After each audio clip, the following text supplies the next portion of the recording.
Are you an emotional eater? Boredom, frustration, sadness finds you at the bottom of a tub of ice cream. Eat and eat and eat and just can't stop. By the end of this video, you'll understand exactly why you might be emotionally eating and what you can do about it.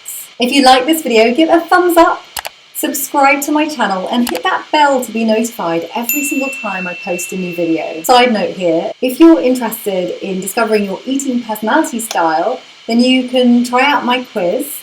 It looks like this and it's in the links below. It's just 3 minutes and it's a first step to understanding more about your eating and lifestyle habits. I've worked with so many clients who have self-identified as emotional eaters. And the information I'm giving you today has helped them identify A, whether they are in fact an emotional eater, and if they are, what they can do about it. In my Health Mindset Matters course, I help people overcome emotional eating, and we've seen some incredible transformations on this course.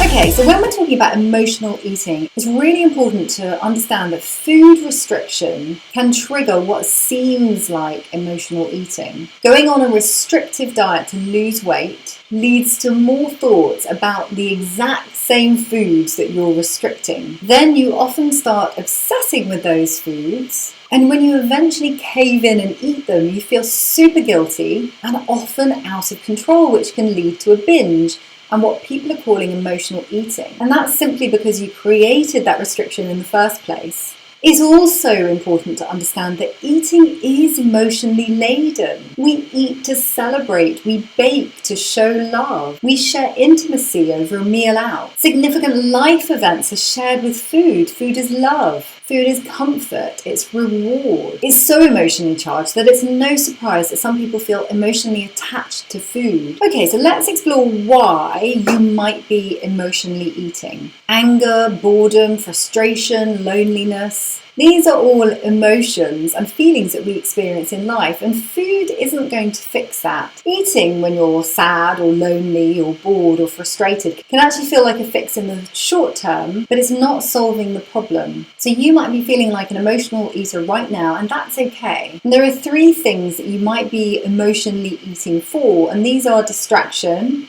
sedation and punishment. So let's talk about distraction first. Using food as a distraction often disguises the true source of your feelings. For example, you might be distractedly eating a chocolate bar in front of the TV because you're bored, and you're using that as a form of distraction for your boredom. Or you might be eating a tub of ice cream because you're feeling really stressed about work and you're trying to distract yourself from that stress. Generally, there's nothing wrong with occasionally doing this.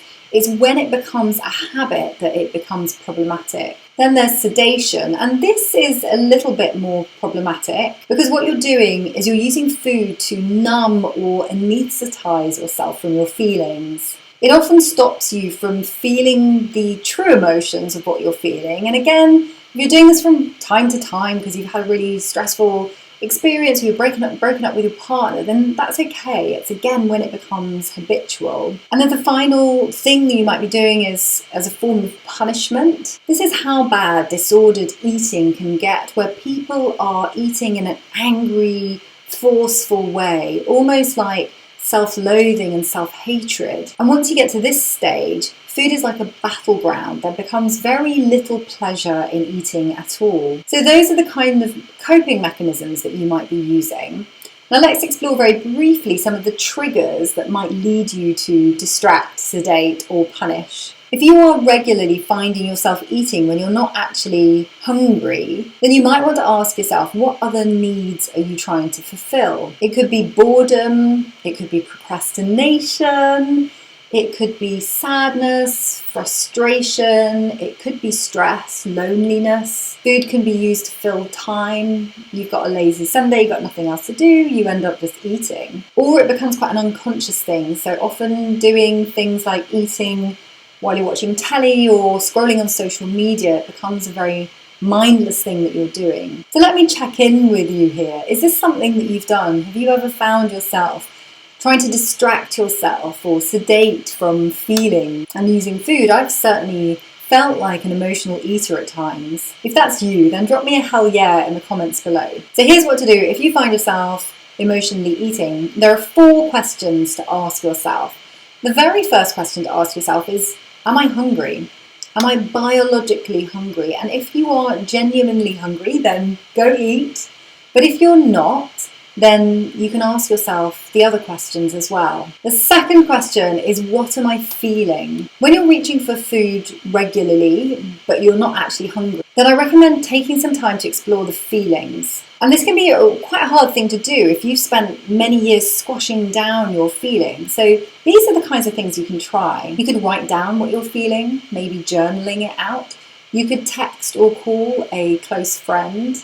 Or if you don't actually want to verbalize it to someone, you could record yourself talking, but not actually share it with anyone. Or you could just sit and experience the feeling. Sometimes for some people, a good cry is all you need to feel better. So once you've explored your feelings, the third question to ask yourself is, do I need something? Now, sometimes what a lot of people do is that they eat to fulfill an unmet need. You might devour a chocolate bar at the end of your working day because you're tired, you're frustrated, you're feeling stressed. Your basic needs need to be met. So are you getting enough sleep?